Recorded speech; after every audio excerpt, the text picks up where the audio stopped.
Hello everyone, I am Damayanti. Welcome to my YouTube channel. ଏବେ ମୁଁ ଆଲୋଚନା କରିବି ୟୁନିଟ୍ 3 ପ୍ରବନ୍ଧ ଓ ସମାଲୋଚନା ମହାସ୍ରୋତ ବିଶ୍ୱନାଥ କର DSC ପେପର। କ୍ୱେଶ୍ଚନ୍ ନମ୍ବର 1, ମହାସ୍ରୋତର ଗୁରୁତ୍ୱ ବୁଝି ତଦନୁସାରେ କାର୍ଯ୍ୟ କଲେ ମଣିଷ ଜୀବନ ସାର୍ଥକ ହୁଏ କିପରି? ପଠିତ ପ୍ରବନ୍ଧ ଅନୁସରଣରେ ବିଚାର କର। ସମୟ ସ୍ରୋତ କାହାରିକୁ ଅପେକ୍ଷା କରେ ନାହିଁ। ମଣିଷ ତେଣୁ ନିଜକୁ ସମୟର ପ୍ରବାହରେ ଗତିଶୀଳ କରାଇବା ଉଚିତ। ସମୟର ପ୍ରତିକୂଳରେ ଯିବା ମଣିଷ ପକ୍ଷେ ଆଦୌ ଅନୁକୂଳ ନୁହେଁ। ସମୟାନୁସାରେ ପ୍ରତ୍ୟେକ ଲୋକ କର୍ମ କରିବା ଉଚିତ। ଏହି ନିୟମାନୁବର୍ତ୍ତିତା ଫଳରେ ସମାଜ ତଥା ଦେଶ ବହୁ ଭାବରେ ବିକାଶଶୀଳ ହୁଏ। ପ୍ରାବନ୍ଧିକ ବିଶ୍ୱନାଥ କର ମହାସ୍ରୋତର ଅଖଣ୍ଡ ଅମିତ ଶକ୍ତିଶାଳୀ ପ୍ରକ୍ରିୟାକୁ ଚମତ୍କାର ଭଙ୍ଗୀରେ ମହାସ୍ରୋତ ପ୍ରବନ୍ଧରେ ଉଲ୍ଲେଖ କରିଛନ୍ତି। ଏକ ମହତ୍ତର ଉଦ୍ଦେଶ୍ୟ ନେଇ ନିରନ୍ତର ଭାବରେ ମହାସ୍ରୋତ ପ୍ରବାହିତ ଅବିଶ୍ରାନ୍ତ ଭାବରେ କି ରାତି କି ଦିନ କାହାରିକୁ ଅପେକ୍ଷା ନ କରି ଆଗେଇ ଚାଲିଛି। କର୍ତ୍ତବ୍ୟନିଷ୍ଠ ମହାବୀର ତୁଲ୍ୟ ସେ କେବଳ କର୍ତ୍ତବ୍ୟ ସାଧନାରେ ବ୍ୟସ୍ତ। ମଣିଷର ହସ କାନ୍ଦ ହାନି ଲାଭ ସୁଖ ଦୁଃଖକୁ ଖାତିର କରେ ନାହିଁ, କିନ୍ତୁ ଦାମ୍ଭିକ ମାନବ ମହାକାଳର ମହାସ୍ରୋତକୁ ଅତିକ୍ରମ କରିବାକୁ ଆସ୍ପର୍ଦ୍ଧା ରଖେ। ଏଥିପାଇଁ ସ୍ରୋତ ମୁଖରେ ପଡ଼ି ଇତସ୍ତତ ଭାଷେ, ଉଚ୍ଚ ସ୍ୱରରେ ମର୍ମଭେଦୀ ଚିତ୍କାର କରେ, ପ୍ରତିକୂଳରେ ଯାଇ ବଞ୍ଚିବାର ବିକଳ ପ୍ରୟାସ କରେ। ତାର ଏହି ପ୍ରୟାସ ଅପପ୍ରୟାସରେ ପରିଣତ ହୁଏ, ଚେଷ୍ଟା ତାର ବ୍ୟର୍ଥ ହୁଏ। ଏହି ମହାସ୍ରୋତର ପ୍ରତିକୂଳରେ ଯାଇ କୌଣସି ମହାବୀର ସର୍ବଗ୍ରାସୀ କରାଳ କବଳରୁ ଉଦ୍ଧାର ପାଇବା ଭୂମଣ୍ଡଳରେ ଜନ୍ମି ନାହିଁ କି ଭବିଷ୍ୟତରେ ଜନ୍ମିବା ସମ୍ଭବ ନୁହେଁ। ପ୍ରାବନ୍ଧିକ ଉଦାହରଣ ଛଳରେ ଏହିପରି କେତେଜଣ ମହାବୀରଙ୍କ ନାମକୁ ପ୍ରସଙ୍ଗ ଛଳରେ ଉପସ୍ଥାପନ କରିଛନ୍ତି। ଭୁବନ ବିଜୟୀ ମହାବୀର ସିକନ୍ଦର, ସିଜର, ନେପୋଲିଅନ, ମହାରଥୀ ଭୀଷ୍ମ, ଦ୍ରୋଣ, କର୍ଣ୍ଣ, ଅର୍ଜୁନ ସମସ୍ତେ ଏହା ମହାସ୍ରୋତ ସମକ୍ଷରେ ନତମସ୍ତକ। ଇତିହାସ ଠାରୁ ଆରମ୍ଭ କରି ପୁରାଣ, ବିଜ୍ଞାନ, ଶିଳ୍ପ ସମସ୍ତେ ଉଚ୍ଚ ସ୍ୱରରେ ମହାସ୍ରୋତର କୀର୍ତ୍ତିଗାନ କରୁଛନ୍ତି। ସାଧାରଣ ଭାବରେ ମାନବ ଏହାର ଖେଳନା। ତାର ଇଚ୍ଛାନୁସାରେ ମାନବ ରୂପୀ ଖେଳନା ପରିଚାଳିତ। ସର୍ବତ୍ର ଏହି ଅମିତ ପରାକ୍ରମଶାଳୀ ମହାସ୍ରୋତର ପ୍ରଭାବ ଅପ୍ରତିହତ। ସର୍ବତ୍ର ଏହାର ବେଗ ମନ୍ଦୀଭୂତ। ଯେତେବେଳେ ବିଶ୍ୱ ବ୍ରହ୍ମାଣ୍ଡର ଏହି ଅମିତ ପରାକ୍ରମଶାଳୀ ମହାସ୍ରୋତର ପ୍ରଭାବ ଅପ୍ରତିହତ, ସର୍ବତ୍ର ଏହାର ବେଗ ମନ୍ଦୀଭୂତ। ଯେତେବେଳେ ବିଶ୍ୱ ବ୍ରହ୍ମାଣ୍ଡର ଏହି ଅମିତ ପରାକ୍ରମଶାଳୀ ମହାସ୍ରୋତର ପ୍ରଭାବ ଅପ୍ରତିହତ, ସର୍ବତ୍ର ଏହାର ବେଗ ମନ୍ଦୀଭୂତ।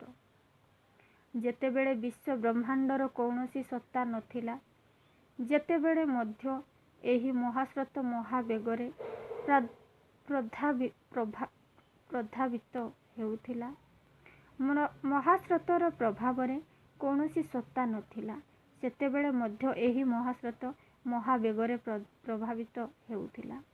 ମହାସ୍ରୋତର ପ୍ରଭାବରେ କୌଣସି ସତ୍ତା ନଥିଲା, ସେତେବେଳେ ମଧ୍ୟ ଏହି ମହାସ୍ରୋତ ମହାବେଗରେ ପ୍ରଭାବିତ ହୋଇନଥିଲା।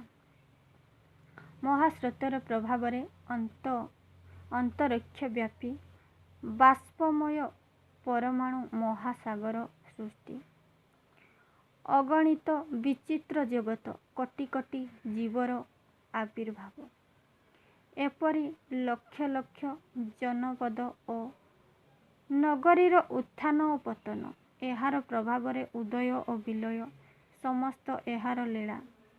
ଭୀଷଣ ରାଷ୍ଟ୍ର ବିପ୍ଳବ, ସମାଜ ବିପ୍ଳବ, ଧର୍ମ ବିପ୍ଳବ ଏହାରି ଭଙ୍ଗୀରେ ସୃଷ୍ଟି ହୁଏ।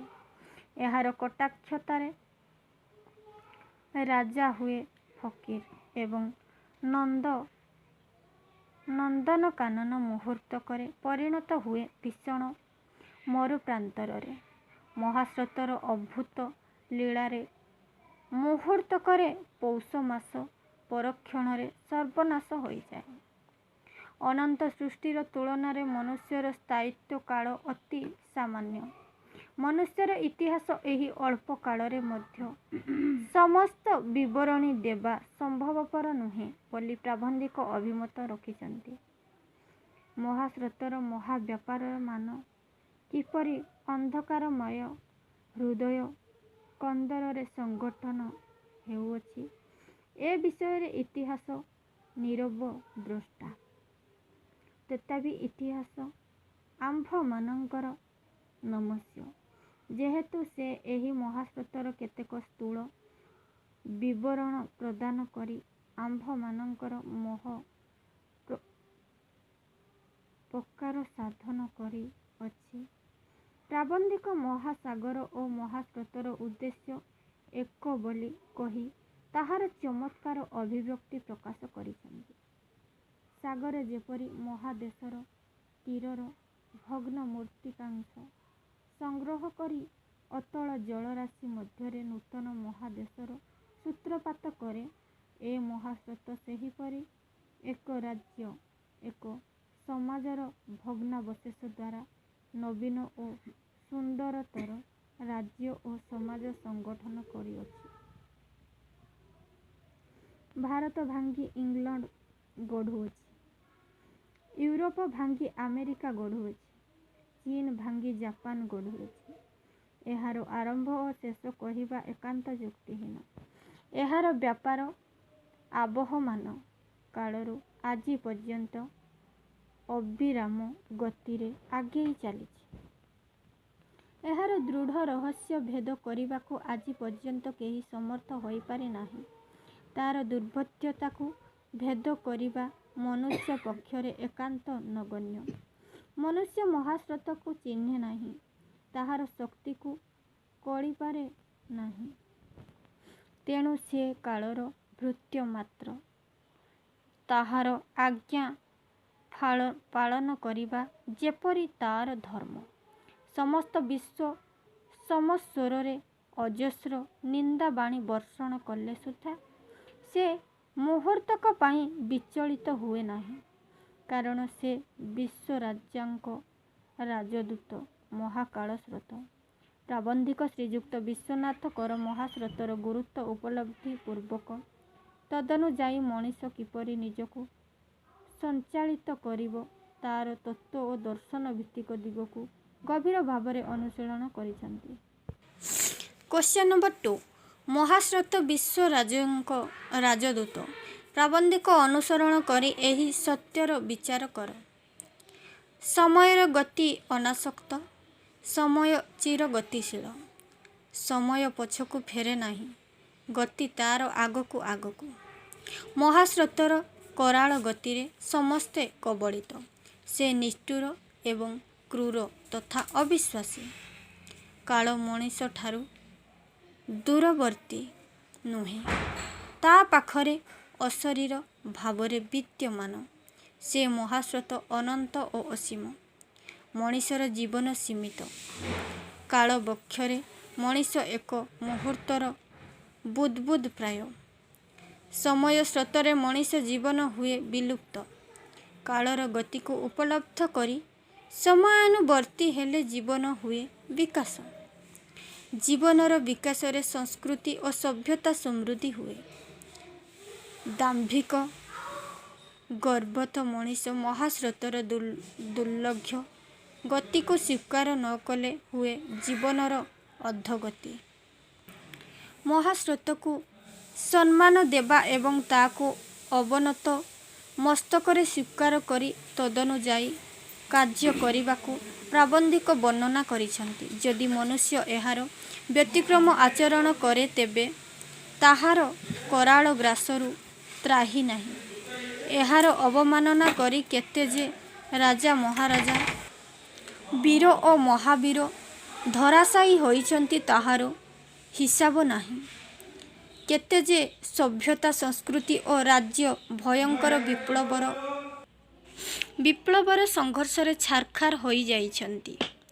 ମନୁଷ୍ୟ ଅତୀତର କିମ୍ବଦନ୍ତୀ ଉପାଖ୍ୟାନ ଇତିହାସରୁ କିଛି ବି ଶିକ୍ଷା ନ କରି ତା'ର ଗର୍ଭଦମ୍ଭକୁ ଜାହିର କରୁଛି। ଶାସ୍ତ୍ରର ଦ୍ୱାହି, ମହାପୁରୁଷଙ୍କ ଦ୍ୱାହି, ପିତାମହଙ୍କ ଦ୍ୱାହି, ରାଜ ମୁକୁଟର ଦ୍ୱାହି ଇତ୍ୟାଦି ଶତ ପ୍ରକାରର ଦ୍ୱାହି ଦେଇ ଖସିଯିବାକୁ ପଶ୍ଚାତ୍ପଦ ହେଉନି। ମହାସ୍ରୋତର ପାଖରେ ଆସ୍ପର୍ଦ୍ଧା ରଖୁଥିବା ହୀନ ମାନବର କୌଣସି ଛଳନାକୁ ମହାସ୍ରୋତ ଗ୍ରହଣ କରିପାରିବ ନାହିଁ। ତା'ର ଭଙ୍ଗାଗଢ଼ାର ପ୍ରକ୍ରିୟା ମଧ୍ୟ ବନ୍ଦ ହୋଇପାରିବ ନାହିଁ। ସେହି ଦିନ ପର୍ଯ୍ୟନ୍ତ ବନ୍ଦ ହେବ ଯେଉଁଦିନ ତା'ର ଉଦ୍ଦେଶ୍ୟ ପୂରଣ ହେବ। ସ୍ୱର୍ଗ ରାଜ୍ୟ ସଂସ୍ଥାପନ, ପୂର୍ଣ୍ଣ ସତ୍ୟ, ନ୍ୟାୟ, ପ୍ରେମ, ପୁଣ୍ୟର ରାଜ୍ୟ ସଂସ୍ଥାପନ। ଅପୂର୍ଣ୍ଣ ମଣିଷକୁ ସେତିକିବେଳେ ପୂର୍ଣ୍ଣ ମଣିଷ କୁହାଯିବ ଯେତେବେଳେ ସେ ଚରମ ଆଦର୍ଶର ଅନୁବର୍ତ୍ତୀ କରିବା ପାଇଁ ମହାସ୍ରୋତର ଏହି ଲୀଳାକୁ ବୁଝିବ। ଯେତେ ଦିନ ଯାଏ ସକଳ ମନୁଷ୍ୟ, ସକଳ ସମାଜ ଓ ମହାଲକ୍ଷ୍ୟର ଅନୁଗାମୀ ନ ହେବ ସେତେ ଦିନ ଯାଏ ଏ ଭଙ୍ଗା ଗଢ଼ାର ବିରାମ ନାହିଁ। ମନୁଷ୍ୟ ତା'ର କ୍ଷୁଦ୍ର ବୁଦ୍ଧି ପରିତ୍ୟାଗ ପୂର୍ବକ ମହାସ୍ରୋତର ମହାନ୍ ଉଦ୍ଦେଶ୍ୟକୁ ହୃଦୟଙ୍ଗମ କରିବା ଉଚିତ। ମହାସ୍ରୋତର ବଦାନ୍ୟକୁ ସ୍ୱୀକାର କରି ତା' ପ୍ରଦତ୍ତ ଦ୍ରବ୍ୟ ଗ୍ରହଣ କରିବା ବାଞ୍ଛନୀୟ। ତାହାର ସମସ୍ତ ନୀତି ନିୟମ ଆଦେଶକୁ ଅବଜ୍ଞା ନ କରି ବିନା ଦ୍ୱିଧାରେ ପାଳନ କରିବା ଉଚିତ। ଏହାକୁ କାର୍ଯ୍ୟରେ ନିୟୋଜିତ କଲେ ଭୟଙ୍କର ରାଷ୍ଟ୍ର ବିପ୍ଳବ, ସମାଜ ବିପ୍ଳବ, ଧର୍ମ ବିପ୍ଳବ ପ୍ରଭୃତି ଲୋମହର୍ଷଣକାରୀ ବ୍ୟାପାରକାରୀମାନ ଆଉ ମାନବ ପ୍ରାଣକୁ ଆତଙ୍କରେ ଅସ୍ଥିର କରିବ ନାହିଁ। ସମସ୍ତେ ଏକାକାର ହୋଇ ଏକ ମନ ଏକ ପ୍ରାଣରେ ବିଶ୍ୱରାଜ୍ୟଙ୍କ ରାଜଦୂତଙ୍କୁ ମହା ସମାଦରରେ ସମାଧାନ କରିବେ। ଜୀବନ ଅନନ୍ତ ଭାବି ମହାସ୍ରୋତକୁ ଉପେକ୍ଷା କଲେ ଜୀବନ ହୁଏ ନଷ୍ଟ ବିନଷ୍ଟ। ଜୀବନରେ ନିଷ୍ଫଳ କର୍ମ ନ କରି ବିଶ୍ୱରାଜଙ୍କ ରାଜଦୂତକୁ ସମ୍ମାନ ଦେବା ସହିତ ତାଙ୍କର ନିର୍ଦ୍ଦେଶିତ କର୍ମ କଲେ ମାନବ ସଭ୍ୟତା, ସଂସ୍କୃତି ବିକଶିତ ହେବାର ପ୍ରାବନ୍ଧିକ ଆଶା ପୋଷଣ କରିଛନ୍ତି। ତାହା ଅତ୍ୟନ୍ତ ମାର୍ମିକ ତଥା ହୃଦୟସ୍ପର୍ଶୀ ହୋଇଛି। ନେକ୍ସଟ, ଚିତ୍ରଗ୍ରୀବର ଉଚିତ ଅଭିମାନ। ଗୋଲକ ବିହାରୀ ଧଳ। କ୍ୱେଶ୍ଚନ ନମ୍ବର 1, ଚିତ୍ରଗ୍ରୀବର ଉଚିତ ଅଭିମାନ ପ୍ରବନ୍ଧର ନାମକରଣ ସାର୍ଥକତା ପ୍ରତିପାଦନ କର। ପ୍ରଫେସର ଗୋଲକ ବିହାରୀ ଧଳ ଜଣେ ବିଶିଷ୍ଟ ଭାଷାତତ୍ତ୍ୱବିତ୍, ପ୍ରାବନ୍ଧିକ, ଅନୁବାଦକ ଓ ଭ୍ରମଣ କାହାଣୀର ଲେଖକ ଭାବରେ ସେ ସୁପରିଚିତ। ସେ 1921 ମସିହାରେ ଢେଙ୍କାନାଳ ଜିଲ୍ଲାର ଗଞ୍ଜେଇଡିହଠାରେ ଜନ୍ମଗ୍ରହଣ କରିଥିଲେ। ତାଙ୍କ ଲିଖିତ ପୁସ୍ତକଗୁଡ଼ିକ ହେଲା ଧ୍ୱନି ବିଜ୍ଞାନ, ଭାଷାଶାସ୍ତ୍ର ପରିଚୟ, ଇଂରାଜୀ ଉଚ୍ଚାରଣ ଶିକ୍ଷା, ମଣିଷର ଭାଷା, ଓଡ଼ିଆ କେବେ ଇତ୍ୟାଦି। ଚିତ୍ରଗ୍ରୀବର ଉଚିତ ଅଭିମାନ ପ୍ରାବନ୍ଧିକଙ୍କର ଏକ ନୀତିଶିକ୍ଷାମୂଳକ ପ୍ରବନ୍ଧ। ଉକ୍ତ ପ୍ରବନ୍ଧରେ ପ୍ରାବନ୍ଧିକ ଚିତ୍ରଗ୍ରୀବ କପୋତ ରାଜା ଅଷ୍ଟମ ଏଡୱାର୍ଡ଼, ଗୋବିନ୍ଦ ବଲ୍ଲଭ ପନ୍ଥ ଓ ଅର୍ଜୁନଙ୍କର ନୀତିଶିକ୍ଷା ପ୍ରସଙ୍ଗକୁ ଜୀବନ୍ତ ଭାବରେ ଚିତ୍ରଣ କରିଛନ୍ତି। ଏହି ଚାରୋଟି ନୀତିଶିକ୍ଷାକୁ ନେଇ ପ୍ରାବନ୍ଧିକଙ୍କର ଚିତ୍ରଗ୍ରୀବର ଉଚିତ ଅଭିମାନ ପ୍ରବନ୍ଧଟି ପରିପ୍ରକାଶ ହୋଇଛି। ପ୍ରଥମେ ପ୍ରାବନ୍ଧିକ କପୋତ ରାଜ ଚିତ୍ରଗ୍ରୀବର ନୀତିଶିକ୍ଷା ପ୍ରସଙ୍ଗ ଉପସ୍ଥାପନ କରିଛନ୍ତି। ପ୍ରଥମେ ପଣ୍ଡିତ ଶ୍ରେଷ୍ଠ ବିଷ୍ଣୁ ଶର୍ମା ରାଜକୁମାରମାନଙ୍କୁ ପାଠ ପଢ଼ାଉଥିଲା ବେଳେ ଏହି ଚାରିଟି ନୀତିଶିକ୍ଷା ପ୍ରସଙ୍ଗ କହିଥିଲେ। ସେ ଗଳ୍ପ ମାଧ୍ୟମରେ ରାଜକୁମାରମାନଙ୍କର ନୀତି ଶିକ୍ଷା ଦେଉଥିଲେ। ସେ ଜାଣିଥିଲେ ଯେ ଗଳ୍ପ ମାଧ୍ୟମରେ ହିଁ ପିଲାମାନେ ଭଲ ମନେ ରଖନ୍ତି। ତେଣୁ ପ୍ରଥମେ କପୋତ ରାଜ ଚିତ୍ରଗ୍ରୀବର କଥା ଉପସ୍ଥାପନ କରିଛନ୍ତି। ଚିତ୍ରଗ୍ରୀବ ଥିଲା କପୋତମାନଙ୍କର ଦଳପତି ବା ରାଜା। ଅନେକ କପୋତୀ ସେମାନଙ୍କର ପିଲାଛୁଆ ତାରି ଆଶ୍ରୟରେ ଚଳୁଥିଲେ। ଦଳପତି ହେଲେ ମଧ୍ୟ ସେ ଆଦୌ ସ୍ୱାର୍ଥପର ନଥିଲା। ଥରେ ସେ ଓ ତାର କପୋତ ଦଳଟି ଜାଲରେ ପଡ଼ିଗଲେ। ସେମାନେ ମୂଷିକ ରାଜା ହିରଣ୍ୟକ ନିକଟରେ ପହଞ୍ଚିଲେ। ହିରଣ୍ୟକ ଥିଲା ମୂଷିକମାନଙ୍କର ରାଜା। ସେ ପ୍ରଥମେ ଚିତ୍ରଗ୍ରୀବର ଫାଶ କାଟିବାକୁ ଆସି ତାକୁ ମୁକୁଳାଇବାକୁ ଚାହିଁଲା, କିନ୍ତୁ ଚିତ୍ରଗ୍ରୀବ ମନା କରିଦେଲା। ସେ କହିଲା ଯେ ଆଗେ ତାର ଅନୁଚରମାନେ ମୁକ୍ତ ହୁଅନ୍ତୁ, ସବୁଠୁ ଶେଷରେ ସେ ମୁକୁଳିବେ। ଚିତ୍ରଗ୍ରୀବ ରାଜା ଥିଲା। ତାର ମନ ଓ ପ୍ରାଣ ଥିଲା ଉଦାର। ସେ ନିଜ ପାଇଁ ଆଗେ ସୁଖ ସୁବିଧା ଖୋଜୁ ନଥିଲା। ଦଳପତି ବା ରାଜା ଆଗେ ଦଳର କଥା ଭାବିଲେ ମର୍ଯ୍ୟାଦା ରହେ। ତେଣୁ ଚିତ୍ରଗ୍ରୀବର ଏହି ଅଭିମାନ ବା ଗର୍ବ ଉଚିତ ଅଟେ। ଇଂଲଣ୍ଡର ରାଜା ଅଷ୍ଟମ ଏଡୱାର୍ଡ ଜଣେ ସାଧାରଣ ଆମେରିକୀୟ ମହିଳା ସିମ୍ପସନଙ୍କୁ ବିବାହ କରିବାକୁ ଚାହୁଁଥିଲେ। ରକ୍ଷଣଶୀଳ ଇଂରେଜମାନେ ଚାହୁଁଥିଲେ ଯେ ରାଜା ଏମିତି ଜଣେ ସାଧାରଣ ନାରୀଟିଏ ବାହା ହୁଅନ୍ତୁ। ଏପରି କଲେ ରାଜାଙ୍କୁ ରାଜଗାଦି ଛାଡ଼ିବାକୁ ପଡ଼ିବ। କିନ୍ତୁ ରାଜା ଅଷ୍ଟମ ଏଡୱାର୍ଡ ଠିକ୍ କରିନେଲେ ଯେ ସେ ପ୍ରେମ ପାଇଁ ଓ ବ୍ୟକ୍ତିଗତ ସମ୍ମାନ ପାଇଁ ରାଜମୁକୁଟ ଛାଡ଼ିବେ। ତାଙ୍କୁ ବିଦାୟକାଳୀନ ଭାଷଣ ଦେବାକୁ ହେବ। ଏ ଭାଷଣ ତାଙ୍କର ଗୁରୁତ୍ୱପୂର୍ଣ୍ଣ ଓ ଏହାର ପ୍ରଭାବ ସାରା ଜଗତ ଉପରେ ପଡ଼ିବ। ରାଜା ଅଷ୍ଟମ ଏଡୱାର୍ଡଙ୍କୁ ପ୍ରଧାନମନ୍ତ୍ରୀ ବାଲିଓନ୍ ଅନୁରୋଧ ଜଣାଇଲେ ଯେ ସେ ତାଙ୍କ ବିଦାୟୀ ଭାଷଣରେ ତାଙ୍କ ସପକ୍ଷରେ କିଛି କହିବେ। ଏହା ଥିଲା ଜଣେ ରାଜନୀତିଜ୍ଞର ଅନୁରୋଧ। ବାଲଓଡେନ୍ ରାଜାଙ୍କୁ ରାଜସିଂହାସନରୁ ତଡ଼ିବାର ଷଡ଼ଯନ୍ତ୍ର କରିଥିଲେ। ଅଥଚ ସେ ପୁଣି ରାଜାଙ୍କୁ ତାଙ୍କ ସମର୍ଥନରେ କହିବାକୁ ଅନୁରୋଧ କରିଛନ୍ତି। ଏହା ଜଣେ ରାଜନୀତିଜ୍ଞ ପକ୍ଷରେ ସମ୍ଭବ। ସେମାନେ ନିଜ ସ୍ୱାର୍ଥ ପାଇଁ ଯେକୌଣସି ସ୍ତରକୁ ଯାଇପାରନ୍ତି। ରାଜନୀତିଜ୍ଞ ନେତାମାନେ ପଟ ପରିବର୍ତ୍ତନ କରିଥାନ୍ତି। ସେ ଗୋଟିଏ ମୁହୂର୍ତ୍ତରେ ଯାହା କହନ୍ତି, ଆର ମୁହୂର୍ତ୍ତକୁ ତାର ଓଲଟା କରିଥାନ୍ତି। ରାଜପୁତ୍ର କିନ୍ତୁ ରାଜନୀତିଜ୍ଞ ନୁହନ୍ତି। ସେ ଉଦାର। ସେହି ଉଦାରତା ଓ ସ୍ୱାଭିମାନ ରାଜପୁତ୍ରର ଭୂଷଣ ଓ ପରିଚୟ। ରାଜପୁତ୍ର ନିଜର ଉଚିତ ଅଭିମାନ ରକ୍ଷା କରି ବାଲ୍ଡୱିନଙ୍କୁ ପ୍ରଶଂସା କରି ଭାଷଣ ଦେଲେ। ବିଶ୍ୱ ଇତିହାସରେ ଉଦାରତାର ଏକ ଅନୁପମ କାହାଣୀ ଚିରକାଳ ପାଇଁ ରହିଗଲା। ଗୋବିନ୍ଦ ବଲ୍ଲଭ ପନ୍ତ ଥିଲେ ଜଣେ ମହାନ ସ୍ୱାଧୀନତା ସଂଗ୍ରାମୀ। ସେ ଥିଲେ ଗାନ୍ଧିଜୀଙ୍କର ଜଣେ ପରମ ଭକ୍ତ। ଲକ୍ଷ୍ନୌରେ ଉତ୍ତରପ୍ରଦେଶ ପ୍ରଧାନମନ୍ତ୍ରୀ 1947 ଅଗଷ୍ଟ 15 ତାରିଖରେ ଭାରତ ସ୍ୱାଧୀନତା ଲାଭ କଲା। ଏହାର ବର୍ଷକ ପରେ ଭାରତ ସାରା ପ୍ରଥମ ବାର୍ଷିକ ଉତ୍ସବ ପାଳିତ ହେଲା। ଲକ୍ଷ୍ନୌର ଉତ୍ତରପ୍ରଦେଶର ରାଜଧାନୀ। ଏହି ଉତ୍ସବରେ ପ୍ରଧାନମନ୍ତ୍ରୀ ଗୋବିନ୍ଦ ବଲ୍ଲଭ ପନ୍ତ ଭାଷଣ ଦେଇଥିଲେ। ଗୋବିନ୍ଦ ବଲ୍ଲଭ ଭାଷଣ ଦେଲେ କିନ୍ତୁ ଇଂରେଜମାନଙ୍କ ବିରୋଧରେ କିଛି କହିଲେ ନାହିଁ। ଏଥିରେ ଅନେକ ଲୋକ ଅସୁଖୀ ହୋଇଥିଲେ, କିନ୍ତୁ ପନ୍ତଜୀ ନିଜେ ସନ୍ତୁଷ୍ଟ ଥିଲେ, କାରଣ ଏଥିରେ ଭାରତର ସ୍ୱାଭିମାନ ପ୍ରକାଶ ପାଇଲା। ସେହିପରି ମହାଭାରତ ଯୁଦ୍ଧରେ ଅର୍ଜୁନ ହେଉଛନ୍ତି ଅପ୍ରତିଦ୍ୱନ୍ଦ୍ୱୀ ବୀର। ସେ ଥିଲେ ମଧ୍ୟ ପାଣ୍ଡବ। କୌରବ ପାଣ୍ଡବ ମଧ୍ୟରେ ମହାଭାରତ ଯୁଦ୍ଧ ହୋଇଥିଲା। ସେହି ଯୁଦ୍ଧର ଆରମ୍ଭରେ ଅର୍ଜୁନ ବିଷଣ୍ଣ ହୋଇଯାଇଥିଲେ, କାରଣ ଯୁଦ୍ଧରେ ଅପରିସୀମ ଲୋକକ୍ଷୟ ଓ ଧନକ୍ଷୟ ହୋଇଥାଏ। ସେ ଯୁଦ୍ଧ କରିବାକୁ ରାଜି ହେଲେ ନାହିଁ। ଏହି ଘଡ଼ିସନ୍ଧି ମୁହୂର୍ତ୍ତରେ ଶ୍ରୀକୃଷ୍ଣ ତାଙ୍କୁ ବୁଝାଇ ଲଢ଼େଇ କରିବାକୁ ପ୍ରବର୍ତ୍ତାଇଥିଲେ। କାରଣ ଅର୍ଜୁନ ଥିଲେ କ୍ଷତ୍ରିୟ ରାଜପୁତ୍ର। ତାର ଲଢ଼େଇ କରିବା ହିଁ ଧର୍ମ। ରାଜପୁତ୍ର ଭୀରୁ ନୁହେଁ। ଶତ୍ରୁକୁ ଦେଖି ସେ ପଳାଏ ନାହିଁ।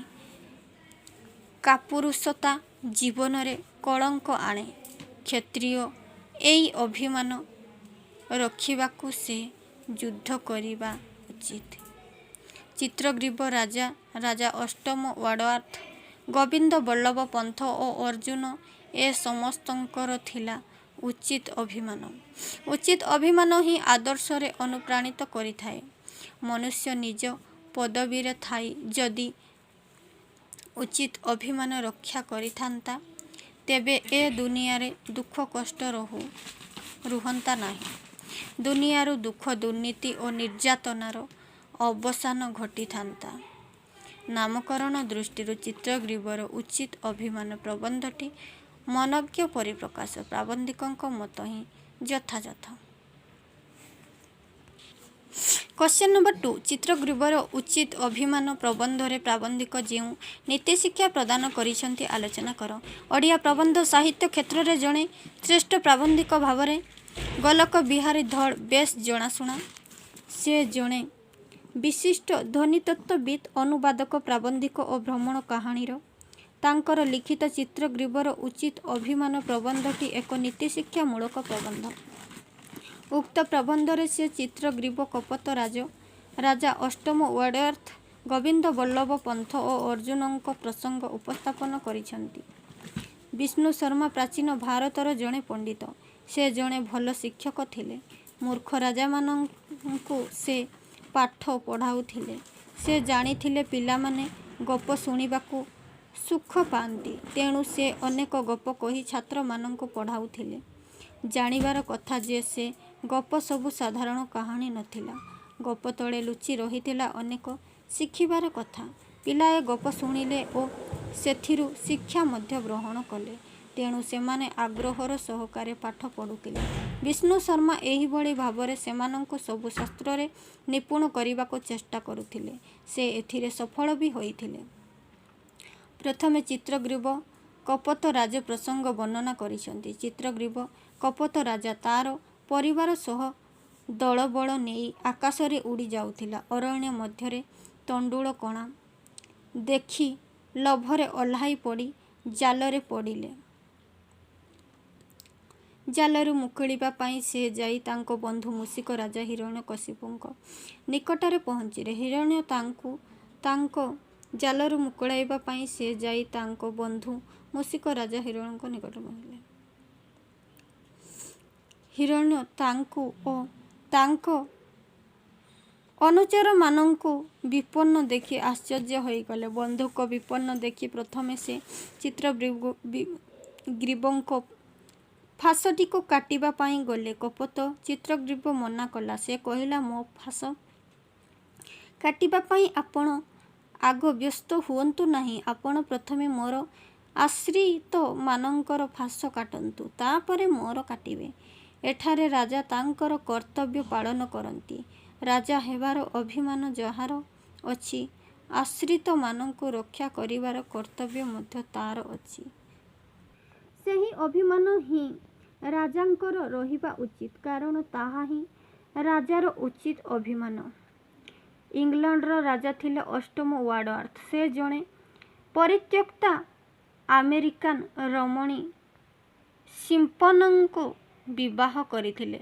ସିମ୍ପସନଙ୍କୁ ବିବାହ କରିବା ପାଇଁ ସ୍ଥିର କରିଥାନ୍ତି।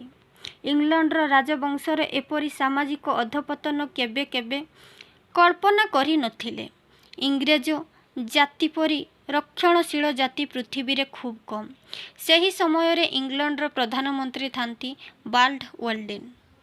ବ୍ରିଟିଶ ପାର୍ଲାମେଣ୍ଟ ସ୍ଥିର କରିଥାନ୍ତି ଯେ ସିମ୍ପସନଙ୍କ ପରି ଜଣେ ସାଧାରଣ ପରିବାରର ପରିତ୍ୟକ୍ତା ନାରୀଙ୍କୁ ଇଂଲଣ୍ଡର ରାଜା କେବେହେଲେ ବିବାହ କରିପାରିବେ ନାହିଁ।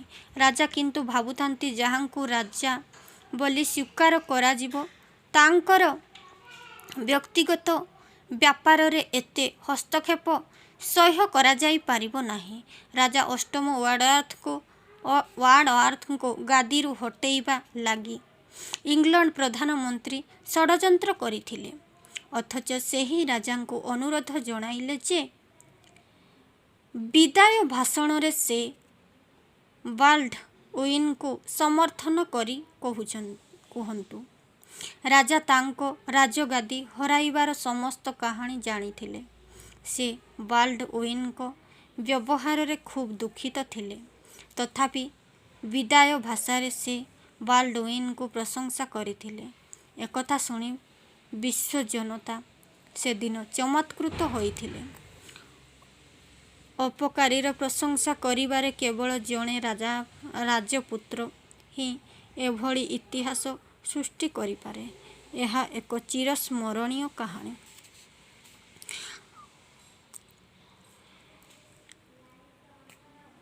ସଦ୍ୟ ସ୍ୱାଧୀନ ଭାରତରେ ପ୍ରଥମ ଅଗଷ୍ଟ 15 ପାଳନ କରାଯାଇଥାଏ। ଲକ୍ଷ୍ନୌରେ ଉତ୍ତରପ୍ରଦେଶର ପ୍ରଧାନମନ୍ତ୍ରୀ ଗୋବିନ୍ଦ ବଲ୍ଲଭ ପନ୍ତ ଭାଷଣ ଦେଇଥାନ୍ତି। ଲୋକମାନେ ଉତ୍କଣ୍ଠିତ ହୋଇ ଶୁଣୁଥାନ୍ତି। ଇଂରେଜମାନେ ଭାରତୀୟଙ୍କ ଉପରେ ବହୁ ଅତ୍ୟାଚାର କରିଥିଲେ।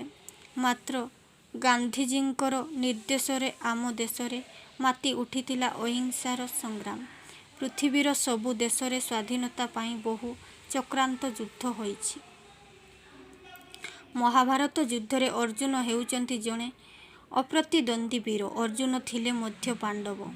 କୌରବ ଓ ପାଣ୍ଡବମାନଙ୍କ ମଧ୍ୟରେ ମହାଭାରତ ଯୁଦ୍ଧ ହୋଇଥିଲା। ବନ୍ଧୁ ଜ୍ଞାତି କୁଟୁମ୍ବଙ୍କୁ ଦେଖି ଅର୍ଜୁନ ବିଷଣ୍ଣ ହୋଇଯାଇଛନ୍ତି। କାରଣ ପାଣ୍ଡବ ମଧ୍ୟରେ ମହାଭାରତ ଯୁଦ୍ଧ ହୋଇଥିଲା। ଯୁଦ୍ଧରେ ଅପରିସୀମ ଲୋକକ୍ଷୟ ଓ ଧନକ୍ଷୟ ହୋଇଥିଲା। ସେ ଯୁଦ୍ଧ କରିବାକୁ ରାଜି ହେଲେ ନାହିଁ।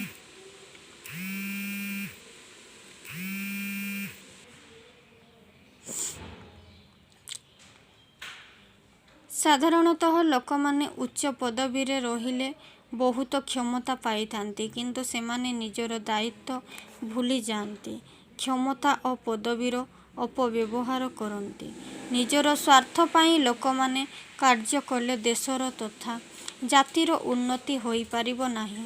ଲୋକମାନେ ନିଜ ପଦବୀର ଉଚିତ ଅଭିମାନ ରକ୍ଷା କଲେ ଦୁର୍ନୀତି ଅନୀତି ପ୍ରୀତିପୋଷଣ ତୋଷାମଦିଆ ତୋଷଣ ହେବନି। ଏହାଦ୍ୱାରା ପଦବୀର ମର୍ଯ୍ୟାଦା ରହିବ। ଜାତି ଓ ଦେଶ ପାଇଁ ଏଭଳି ଅଭିମାନ ସମ୍ପନ୍ନ ମଣିଷମାନେ ଏକାନ୍ତ ଆବଶ୍ୟକ। ଚିତ୍ରଗ୍ରୀବର ଉଚିତ ଅଭିମାନ ପ୍ରବନ୍ଧରେ ପ୍ରାବନ୍ଧିକ ବିଭିନ୍ନ ନୀତିଶିକ୍ଷା ପ୍ରଦାନ କରିଛନ୍ତି। ଏହି ଦୃଷ୍ଟିରୁ ପ୍ରାବନ୍ଧିକ ଲେଖନୀ ଜୀବନ୍ତ ଓ ଉଚ୍ଚକୋଟୀର। ଆଜିର ଆଲୋଚନା ଏତିକିରେ ସମାପ୍ତ କରୁଛି। ପରବର୍ତ୍ତୀ ଭିଡ଼ିଓରେ ଅନ୍ୟ ଲଙ୍ଗ କ୍ୱେଶ୍ଚନ୍ ଆଲୋଚନା କରିବି। ନମସ୍କାର।